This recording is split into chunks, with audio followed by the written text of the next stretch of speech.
যেতে পথে পূর্ণিমা রাতে চাঁদ উঠেছিল গগনে, দেখা হয়েছিল। হ্যাঁ, কিরে কাকাশি,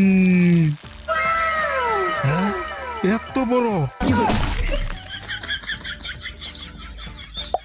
কিরে তোরটা দেখি ছোট একটা বাদামের মতো। প্লিজ আমার বল, আমারটা কেন বড় করবো? আমি জানি না। One eternity later. এই তোমরা জানো যে আমি গায়ের একটা সিক্রেট জানি, যেটা কেউ জানে না আমি বাদে। কিরে গাই, কইয়া দিব নাকি? তুই আর কিসের সিক্রেট জানোস? যা বলে দে, তাতে আমার কি? কি গায়ের ভালো বডি ফিটনেস, কিন্তু ওর টুনটুনি একটা বাদামের সমান? সত্যি? এটা তো আসলে অনেক ছোট। এখন ওরে তো আমরা ছোট বিচি বলে ঢাকা লাগবে। আরে এটা এখন অতটা ছোট না, আমি ওই সময় ছোট বাচ্চা ছিলাম।